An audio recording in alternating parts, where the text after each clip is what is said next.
Thank you very much, and thank you for having me here and organizing that.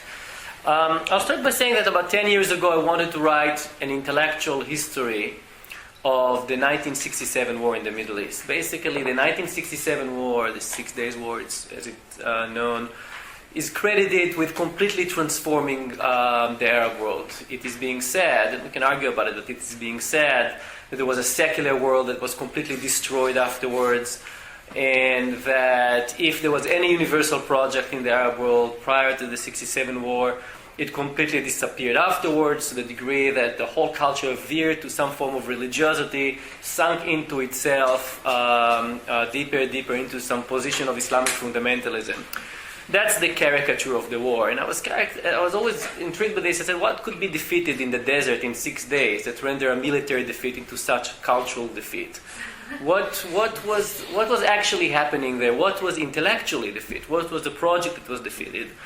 So because I'm an intellectual historian, I thought, okay, I'll start reading all the important magazines, debates, books, look at all the intellectuals across the Arab world from the late 30s to the late 60s, which is, for various reasons, one intellectual unit, the post-colonial era, the first phase of the post-colonial era.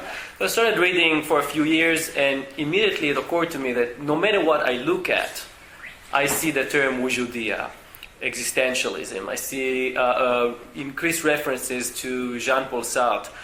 And after a few years of that, it dawned on me that what I'm actually looking at is at something that could be described as maybe the largest existentialist scene outside of Europe. And so significant, not only in terms of the number of the publications, translations, debate, intellectuals who self-identify themselves as existentialists. It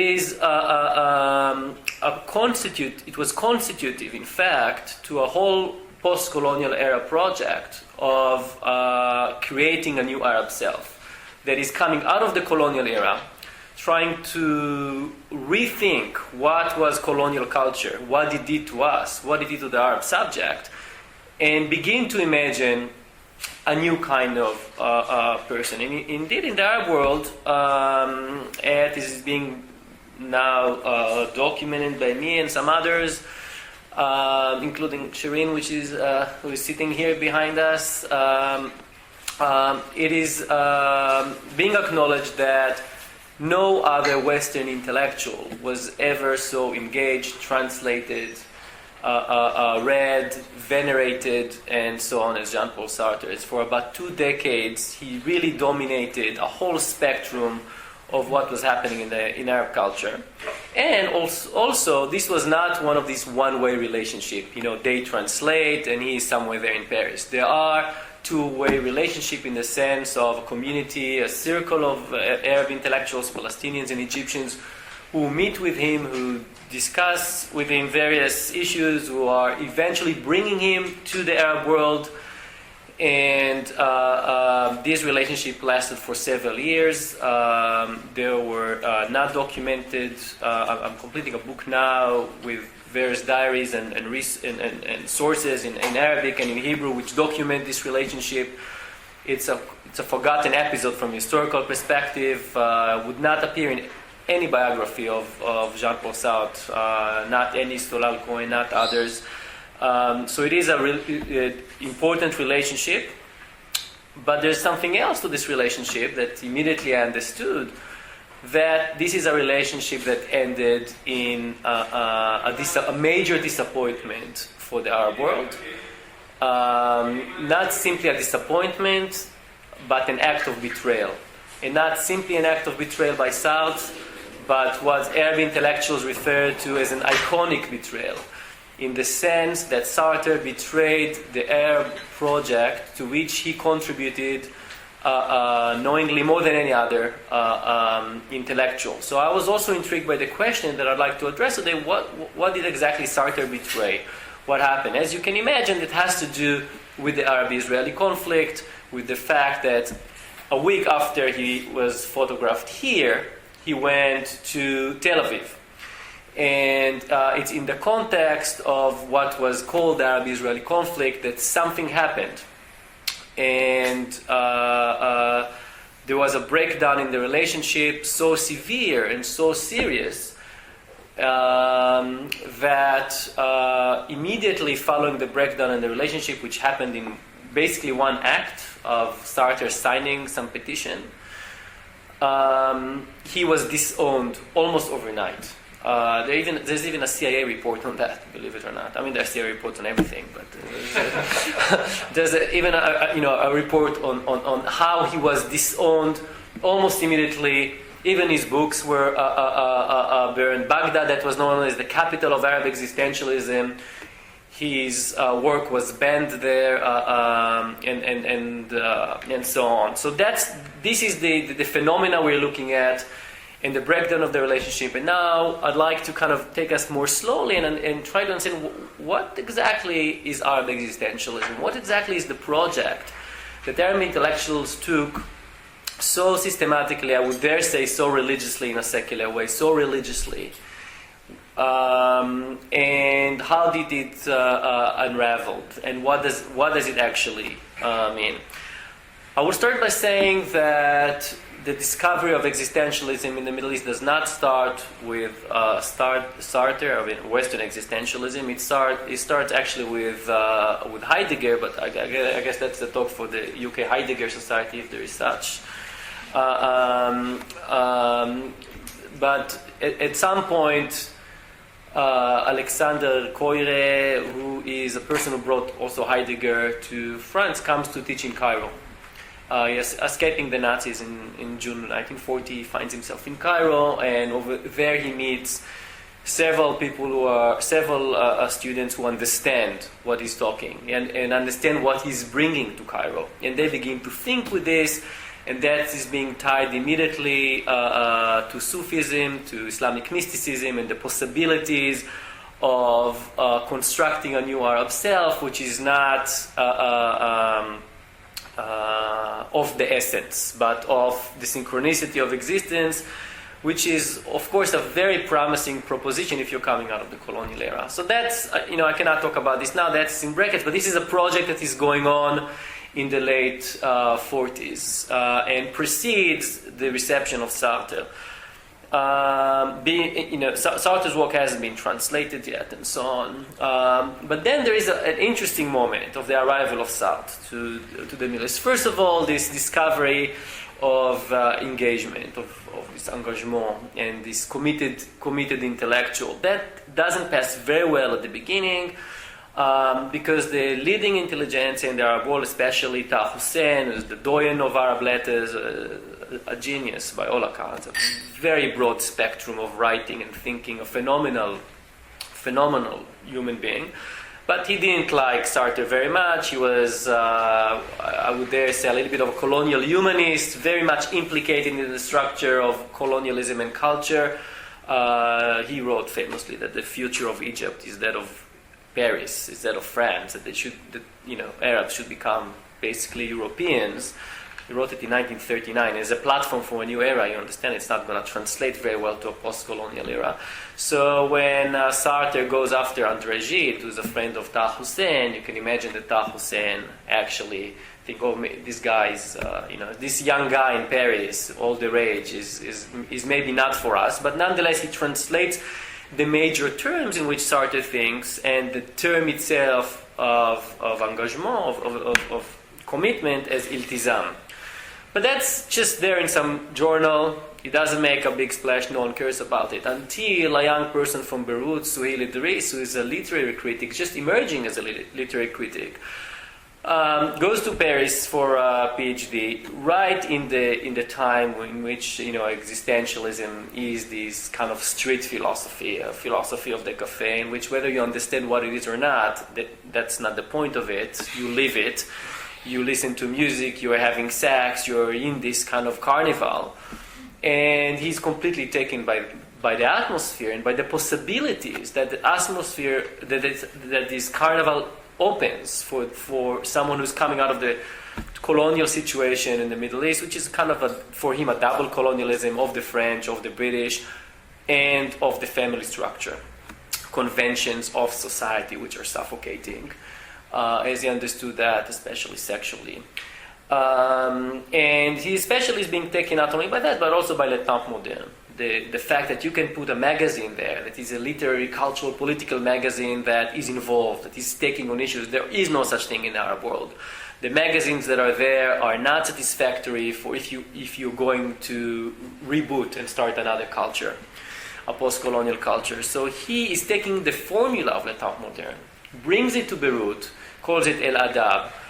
The first issue begins in 1953. It almost have an identical kind of statement of purpose to Le Temps Moderne. It's kind of a mirror image, but of course with its own agenda. It's not some cut and paste issue here.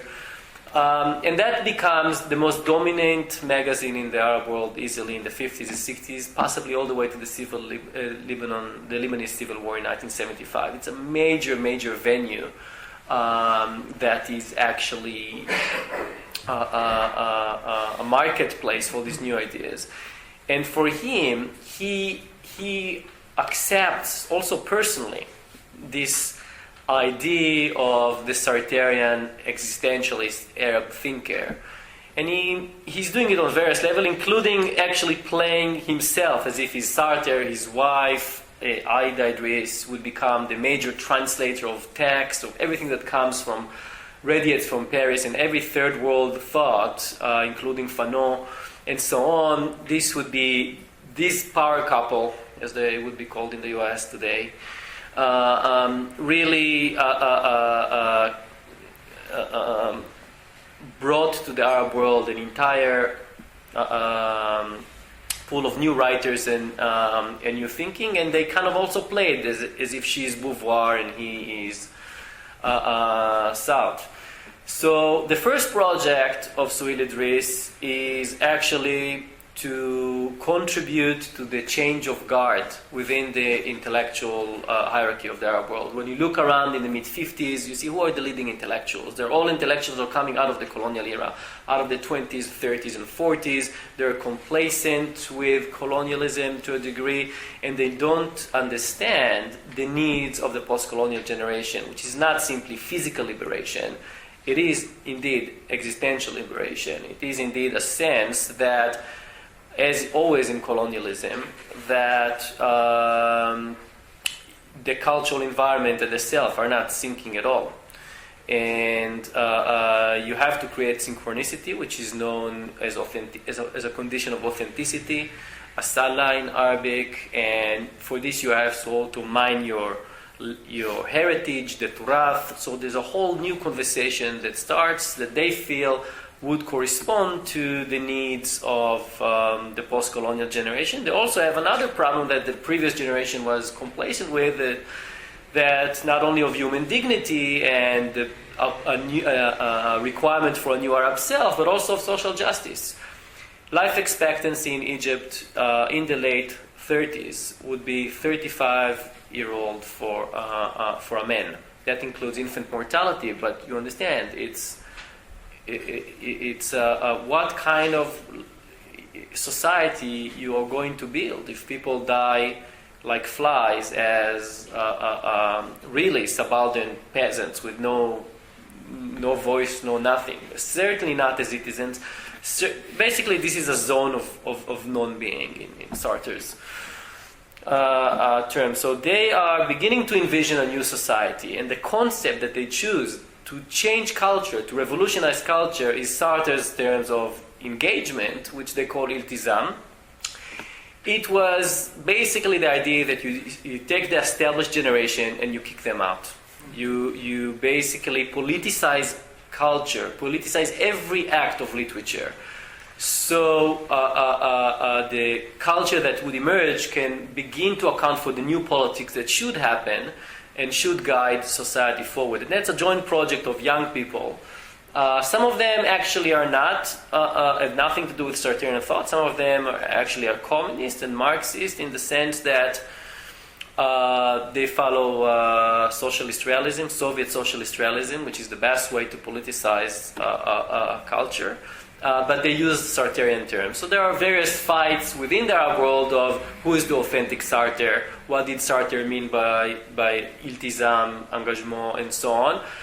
I'm describing this episode just to let you know that decolonization is not simply an act of pushing against the structure of Europe and so on. It's also an act of quite immediately revolutionary change within one's culture, in the sense that you identify people who needs to be phased out, needs to be, and it's a generational project, obviously, right? So Sartre's existentialism and the concept of engagement is already in the 50s operating on two important levels. One, on the project of creating a new Arab self, understanding that we are coming out of a colonial condition that we need to understand, and that's going to develop. And the other is simply by the idea that we need to purge our culture, purge people, and so on.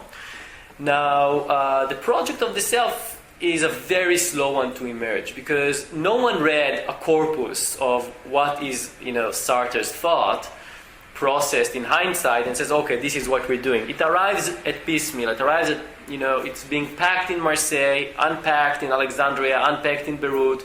It's slow to emerge, but there is an understanding that there is a condition of otherness, and that the colonial subject, as it began to be understood in the 50s, everywhere, is not that different than the condition of slavery, the condition of black people, and the conditions of other minorities like at women. This understanding that we are a form of collective other begins to circulate. Now, the next breakthrough, in a way, in how Sartre's thought was applied to the region has nothing to do with particularly with his philosophical writing. By the late 50s, this idea of race, otherness, alterity, these ideas, they do circulate widely, but they also nourish different political projects. Sartre's understanding did not nourish only one political project. People who politically disagree on what should be the future of the Middle East, communists and nationalists, for example, Pan-Arab nationalists, both took this concept as constitutive for the project, claim to be Sartrean thought, but they want to see really two different realities. But in the late 50s and early 60s, the third meaning of what does it mean to be Sartrean beginning to circulate, and that is actually more immediate, more promising, and something they connect to a little bit better. And this is this global activism. They read Sartre on Cuba, they read what would become colonialism and neo-colonialism, they read about, obviously, the situation in Congo. They read and translate immediately everything that Sartre puts together, and other people who think like him. And this is a time in which Pan-Arabism is a form of new political theology of the nation, with this idea of sacrifice, that you are sacrificed on behalf of the nation, and through this sacrifice you are being reborn as a liberated Arab subject. This form of Pan-Arabism, it lives in the Egyptian version of it, and also in the Syrian version of it as Baathism. But both of them use the concept of iltizam at the core. The concept of iltizam was this commitment becomes appropriated into this form of Arab nationalism, with the idea that the sacrifice on behalf of the nation is that which allow you to reinvent yourself. And this is before the translation of Fanon to Arabic. So it's not about violence, it's not about anti-colonial violence that liberates the self. This is simply about all form of sacrifice. For example, if you are a nurse, if you're a doctor, or if you're an engineer, just do a good job on behalf of the nation. Be an ethical human being, and that would help us to recreate society. Now, at this point, the Arab world began to frame itself also in socialist terms, especially in Egypt and Syria. And the idea is, again, a revolutionary idea. It's the idea that the revolution is not simply a political revolution. It's not to capture power. It's not Saddam Hussein or the Assads. it is a revolution whose major goal in there, and that's all the theoretical writing in Arabic in the 50s and 60s about revolution, up until the Ba'ath takes over in the mid-60s, late 60s, are about an ontological revolution, how to revolutionize the human subject, because this is the person that should be recreated. And here again, the revolutionary example was such that when they look at Sarter's global activism, what they took from it is ethics, is a form of ethics, unspelled yet in any theoretical way, not even in the critique of dialectical reason, which they had problem discussing, translating, negotiating. But basically, by looking at what Sarter is doing and what is he saying is right and wrong. So they look at the engagement in Algeria, obviously. They look at the Congo, they look at Cuba, and all of the terms with which he discusses this engagement, these ideas of otherness, of racial inferiority, of colonialism as a system, an earlier text, all of these resonate with the Arab intelligentsia and the political elite, increasingly one by one, to the degree that they see that their project is overlapping. How much overlapping is the fact that Egypt, for example, is leading this project, begins to be involved in the Congo conflict, sends troops, sends arms, as an extension, really, of Sarter's text on Patrice Lumumba. So this was not for them simply they're doing a revolution in the Arab world, revolution in Egypt. The position of being revolutionary is a global one. Why is it a global one? Because if you are trying to transcend your colonial situation, what you're actually dealing with is an attempt to reinvent freedom. And freedom is not bound by space. It is not a freedom in the land of Egypt, the freedom in the Palestinian refugee camps, the freedom in Lebanon or Syria. It's the freedom of the individual. And the freedom of the individual against neocolonialism is a global fight. And hence, when the Arabs begin to be engaged in the battle for freedom, and in the effort to reinvent this new universal subject, the frontiers of this effort are global.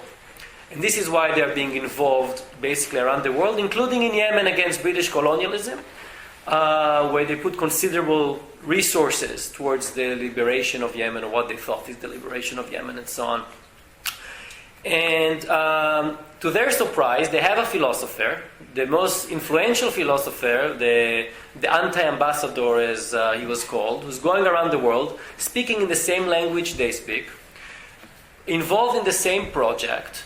There's complete compatibility within the concepts that he's using and they're using. The concepts are illuminating and supportive of the Arab project, as they are supportive of the broader project of, I call it the ethical subject of the left. What is being really created in the early 60s is this kind of ethical subject. It's a universal subject of the left that Sartre, as a global activist, for lack of a better word, epitomizes. So the hope of the Arab intelligentsia and the Arab world as a whole, that by engaging in this global fight successfully, they would transcend the colonial situation and would emerge simply as a global citizens, as emancipated people, not simply as those who fought against French colonialism or this or that.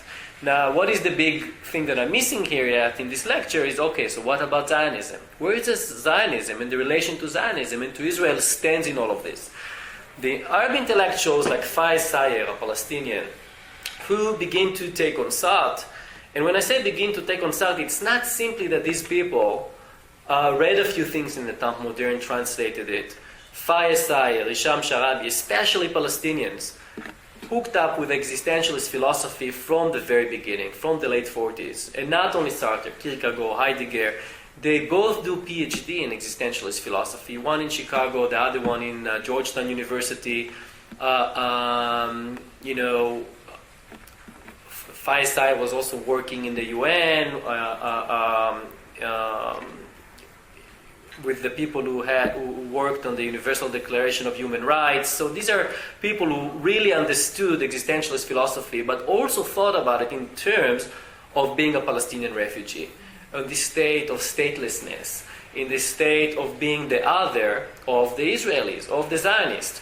So they are thinking with these terms. They seem to be applicable with Sartre, compatible, with Sartre's thought. And now the questions that they're beginning to press is, all right, if there is neocolonialism, if there is a situation of systematic racism in which the Arab world is otherized through this relationship, and if you think about Algeria as a classic case of this relationship, what would you think about, that's the question they pose, what would you think about Zionism? Where does that stand in Sartre's scheme of things, intellectually? And it's a question that is being answered by, is not being answered. It's being answered by ambiguity, by nothing to begin with. So that's begin to be concerns in the Arab press, where they're beginning to press the question. But Sartre too understands that 1965, and that's I think where the news sources that I found I think are a little bit illuminating how he got to this pyramid in the end. Sartre understands that he needs to actually, that his ethical project is very clear globally. There is the decolonized, the colonized and the colonizer, the ethically right and wrong, good and bad. You can tell in every place you go who's the right and who's the bad. What do you do in Palestine? What do you do about the nature of Zionism? And Sartre begins to understand that he needs to study it. So in 1965, he finds in Paris two interlocutors. One is an Egyptian young journalist, very ambitious man, and another one is an Israeli delegate for the Socialist Israel Party, Mapam, that had nice ideas but never any clout in politics. And he begins to talk to them, especially begins to talk to Ali El-Saman, who arrived to Paris a little bit before the Israeli delegate. They meet almost every week for a whole year. And Sartre begins to learn from him about the realities of the Middle East, of what does it mean to have a socialist revolution. And Ali Saman presses the question, all right, so what do you think? How this, we agree on everything, how come the situation in Algeria is not applied to Zionism? Are Palestinians other of the Israelis? If so, how do we address it? Sartre immediately, and it's not only Sartre, it's Le Temps Moderne, it's the whole journal. They said, okay, we're going to study this, we're going to do a fact-finding mission, and we're going to publish a special issue of Le Temps Moderne, which indeed published in June 1967, a special issue, and the special issue is going to be about trying to elucidate the condition of the conflict. So just by my language, you understand that we're almost talking about a Lyotard and a postmodern position. That is, it's a conflict so severe that you cannot try to solve it, you cannot try to intervene. All you can do is ask the Arab side to write 15 articles about what they think is the conflict. And you can ask the Israelis to write another 15 articles, put them one next to another, not in conversation, not in a dialogue, next to one another, so that each person can see the position of the other and perhaps dialectically emerge into a new position of understanding that might in the future suggest the possibility of a dialogue. This is a non-ethic ethics. Sartre doesn't have anything like this in any other involvement, but here, that's the project he proposes. Both the Israelis and the Arabs don't want to participate in that. They want clear answers. In Israel, Sartre was known as the Arab philosopher because they understood how constitutive he is to the Arab project, to the post-colonial project.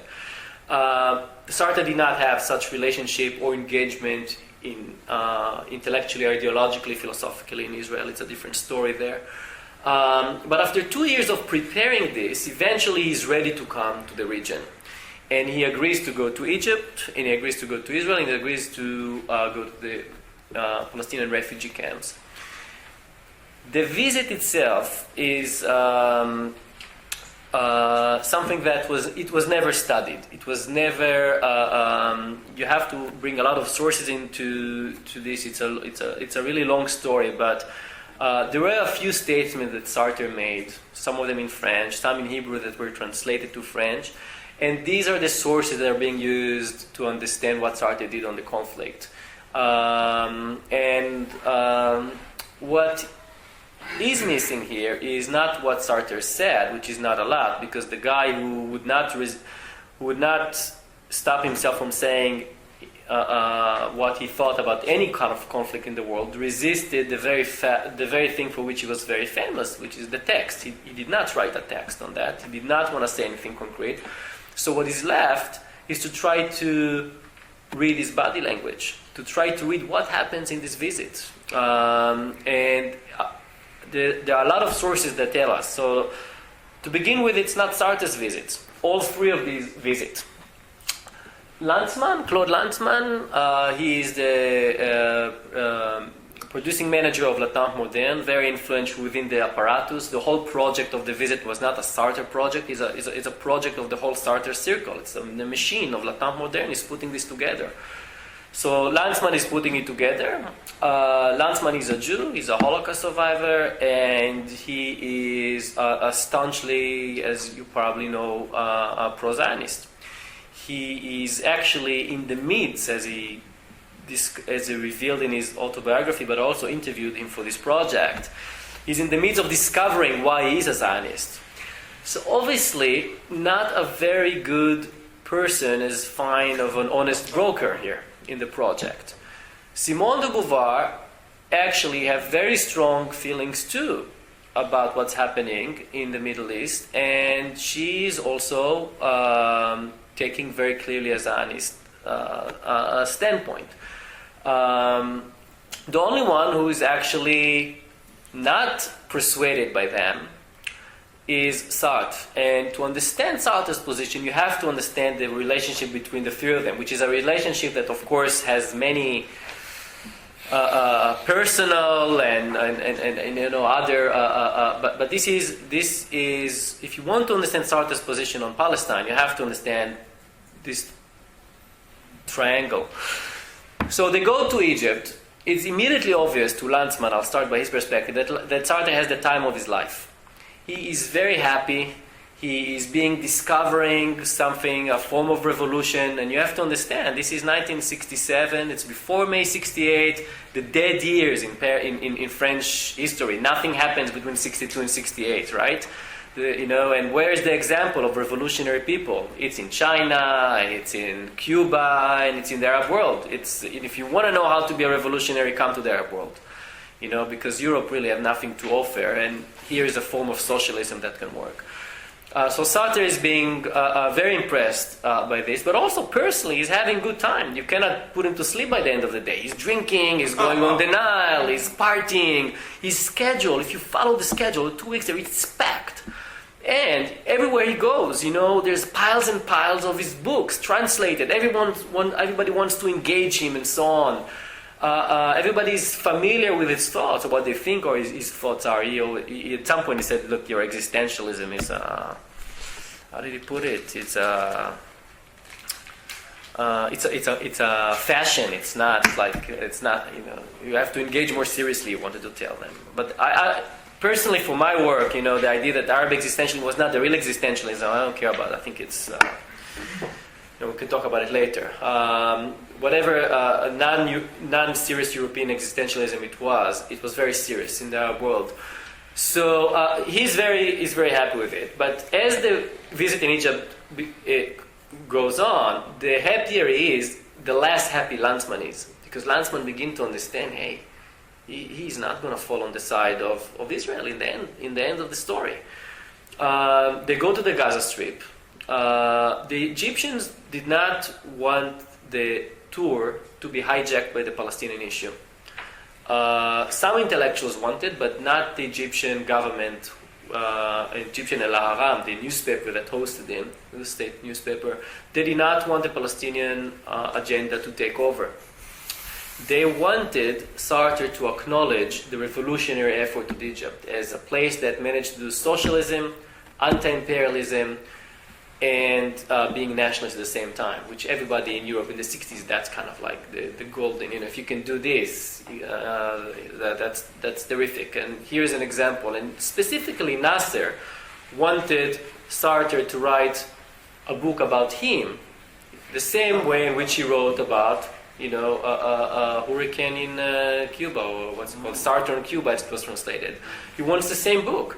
And Egyptians believe that the special issue of Le Temps Moderne is not actually these Israelis and Arabs writing next to each other, it's a special issue on them, on the revolution.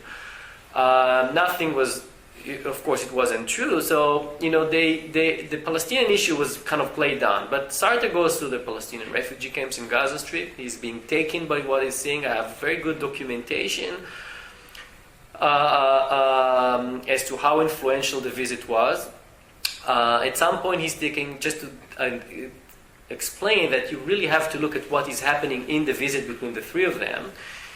He's being, some kids came and stood next to him with the Palestinian flag. A journalist took a picture of that. Lanzmann came to the journalist and said, no, you have to expose the film. You cannot have a picture of Sartre next to Palestinian kids with the flag, because then you're taking a position. You're identifying. You said your position is that of non-position, of total absence, as Sartre said. So this is a problem. They exposed the film. Apparently, for the second time in the tour in which they exposed the film, there's also in Cairo, they were asked to expose it once. This is why we don't have many pictures also from Gaza Strip. He's also reading, Lanzmann noticed that he's reading The End of the Jewish People, which is some French sociologists put together, basically arguing that Zionism would finish off Judaism. I think it's before the Judith Butler of the time, Parting Ways that she wrote. I think that's kind of something along these lines. And Lanzmann said, that's what you're reading before going to Israel? I mean, that's, a book that is anti-Zionist. So Lanzmann is very shaken at this point. Bouvard is also unhappy. She's unhappy because she also gave talks in Cairo University, and whatever she talks about was the second sex. And the questions she got from Egyptian men drove her crazy. Why aren't you married to Sartre, not knowing that she's actually dating this guy? And very patriarchal attitude towards her. The record, she was really outraged by this. It also doesn't go well in the Gaza Strip. There's a fight with the refugees. They were not polite. They wanted him to identify with them right now. Sartre basically said, I'm supporting the right of return, but nothing more than that. So it didn't go well. And also for the Palestinians, what are the Zionists? They're not called Zionists. They're called El Yahud, the Jews, because that's the people they saw. That's the people they confronted. And they know that Lanzmann is Jewish. So there was a whole tirade against the Jews that Lanzmann and Bouvard read as anti-Semitic, and didn't sit very well with them at all. So the visit in the Gaza Strip is a complete failure. Then they go to Israel. The reception, they fly through Athens. The reception in the airport is a disaster. Sartre is unhappy. He doesn't smile, doesn't want to talk to journalists. All the newspaper the next day give him bad press. Who needs this guy? Who brought him? We cannot handle this. We just had Günter Grass coming. These Nazis. The Israeli psyche is burdened already with that. No one wants, but you cannot ruin a visit. So people are still trying to put kind of a nice face to it. Sartre immediately begins to act out. He goes to the Weizmann Institute, it's the Israelis' MIT, to meet the Israeli scientists. They show him how the Zionists, we're doing this science and this project. He hears them with their perfect English and said, you guys are just, American imperialists, there's nothing in it. Lanzmann hears this and said, I had it with you. And he leaves the tour. A tour that he worked 2 years to produce. He worked very hard. He had to come to Israel to persuade all the Israelis to participate. Israel had nothing to do with Sartre. He said, I had it with you. Takes an airplane and leaves. On the opposite direction, Sartre's adopted daughter comes in to join him. And there's a whole complexity of it that I cannot go into here. The next few days, Sartre begins systematically to cancel all his appointments. He had an appointment with Ben Gurion, the founder of the state, who lives in his cabin in the desert. On the way, they said, I don't feel like doing it. All right, this is cancelled. He's having a meeting with the Israeli chief of staff, Yitzhak Rabin. That's 3 months before the 67 war. On the way, he said, I'm not doing that. I don't want to do that. So the Israelis tell him, look, but you just met the Egyptian army. He said, so how does that? You have to meet the Israeli army too. He said, I'm not doing that. Then it was a meeting in the parliament, in the Knesset, with all the parties. I'm not reading anything from the right. I don't have anything to talk with them. Fine, this is cancelled. Then they go to dinner with Yigal Allon and a general, and then a minister, and kind of another kind of Zionist icon. He's a very handsome man. He has a house on the Sea of Galilee, on the cliff, looking, the whole thing, very nice. Simone de Beauvoir comes out of it was a beautiful evening. It was wonderful. Sartre says he was the most sympathetic fascist I've ever met. It's a disaster. He doesn't fall for Zionism. He doesn't like Zionism. It's in the body language. It's obvious. It's documented, even though he doesn't leave a text. Then he goes to meet Holocaust survivors, and here the situation begins to be more complex, because at the heart of it is the issue of otherness and hierarchy of otherness. Can you create within yours a philosophical framework, a hierarchy of otherness in which you would say that the others of Europe, the Holocaust survivor who met, was sympathetic to, said very encouraging things on behalf of the project that they were engaged with there in a kibbutz, and how they recreated their life and made a claim for life and all of that? Can you establish a hierarchy between the Holocaust survivor and the Palestinian refugee that was kicked out when the Holocaust survivor came? How do you engage this problem? Now there is no elaboration on that. He hoped that the whole project would create a better understanding of this, but that obviously in the end did not happen. But he's obviously taken by that. At the same time, it's very interesting. He saw in the Holocaust survivor also something which is of the universal, in the same way in which he saw in the revolutionaries in the Arab world and in Cairo. While he's there, I found out that he is really busy trying to bring a woman who's a Holocaust survivor and a very public figure, Heike Grossman.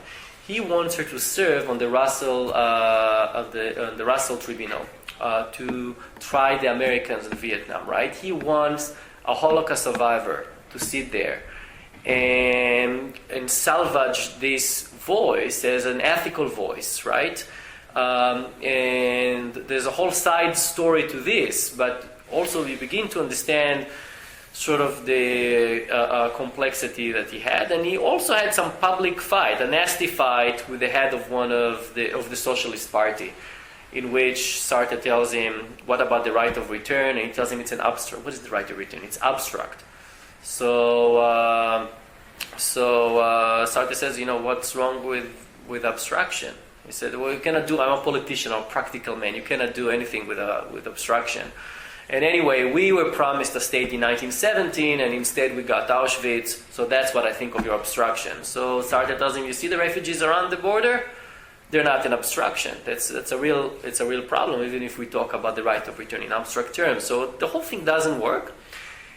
Just before he leaves in the airport, he actually says something sympathetic of the Zionist project, but only in terms of otherness. He said, this is a place in which you can be a Jew without the thing that constitutes you as a Jew is not the gaze of the other, but what you created, right? That immediately starts as a firestorm in the Arab world. How did he dare say that? Now, part of the thing that was not understood in the Arab reception of Sartre, a lot of things were not understood or didn't want to understand. For example, the relationship between them was not understood because when Beauvoir's memoir was translated, Suhail Idris removed her relationship with Lanzmann from the text. So no one knew actually that. It's more and those that knew didn't say anything. But more significantly than that, the Arabs used the notion of the other to identify themselves, especially the Palestinians. The fact that this notion of the other already today in the conference, in the first and second session, was identified twice as this Jewishness came. This idea that the other was predicated on the experience of the Jews in Europe and the Holocaust. And then extended from there in congruity with other things that happened in Paris at the time, to other races, to women, and so on. This was not understood very, very well on the philosophical level. So it was not processed that this otherness had some Jewish seed in it, which complicates also the post-colonial era project. In any way, the visit ends. It's 3 months before 67 war. The region is already going to go to war. And that's obvious, even though Nasser tells them, how much time do I have? 5 minutes? Even though Sarter tells Gamal Abdel Nasser tells Lanzmann, and he tells Bouvard and Sarter, I don't want to go to war, I don't want to do war, nothing is going to come out of it. The situation becomes very bad.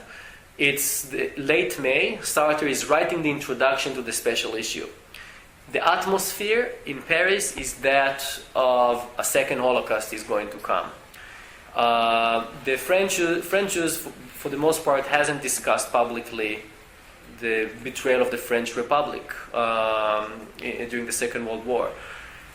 So the 50s, where the Holocaust was not spoken. The 67 war, the eve of the war, was an opportunity for French Jews, dozens of thousands of them who came in one famous demonstrations to say, you are abandoning Israel, this is going to be a second Holocaust now. With the war coming, you have to take a public stance on that.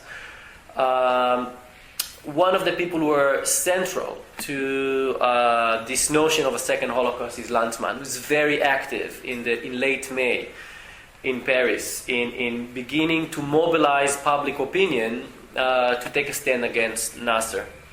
The atmosphere in Paris is anti-Arab, it's xenophobic, it's racist, it's obvious, it's well documented. I don't need to really kind of prove it. Even Simone de Beauvoir, who was for Israel, writes in a memoir how disgusting it was. And Sarter's interlocutors, especially Ludwig Huli and others, are there. In Paris at the time, at this point, Lanzmann says we have to really mobilize the entire French left to support Israel, and they come up with a manifesto that basically says Gamal Abdel Nasser and the Egyptians are the aggressors here, they should take a step back, and so on.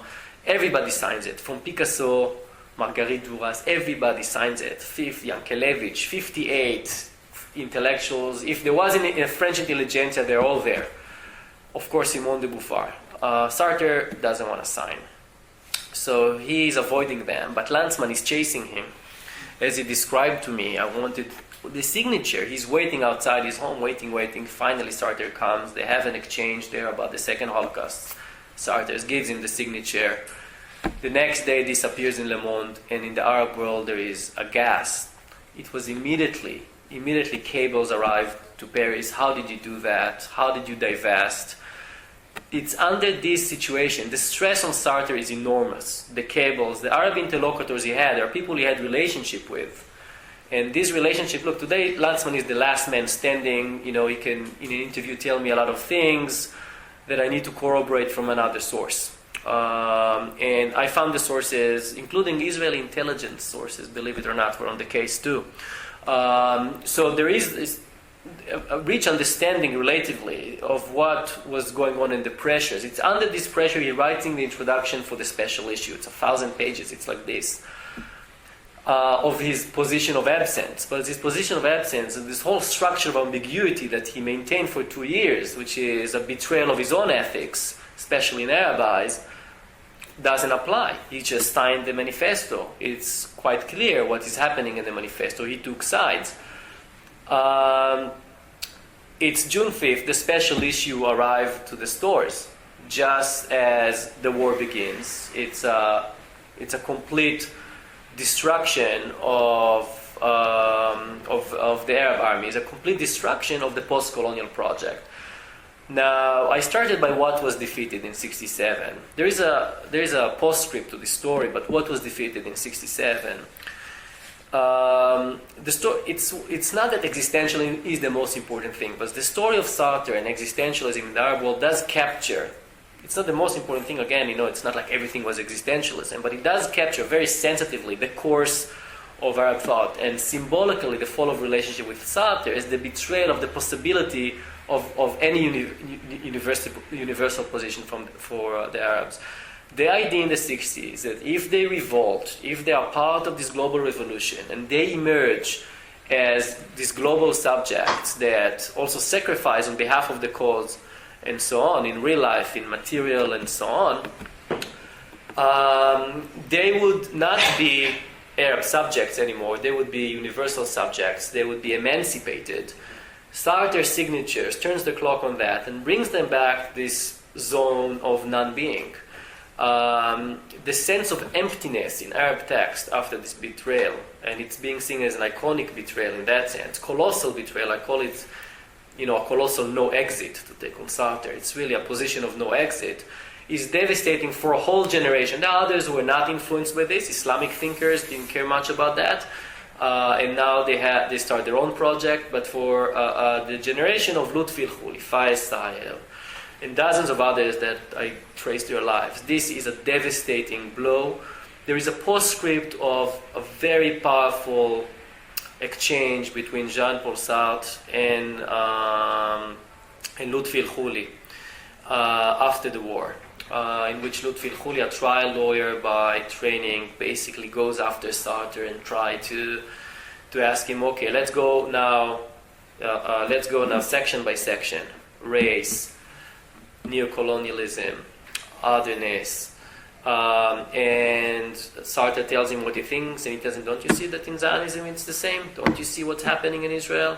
And in the end, Sartre sort of admits, but the script stayed in Arabic. Sartre refused to say anything about it in French. No one ever heard about it. The book currently working to translate and publish these records. So there would be a record of actually what Sartre said. Because in the end he did speak. It just stayed in Arabic. And was never part of Sartre's biography.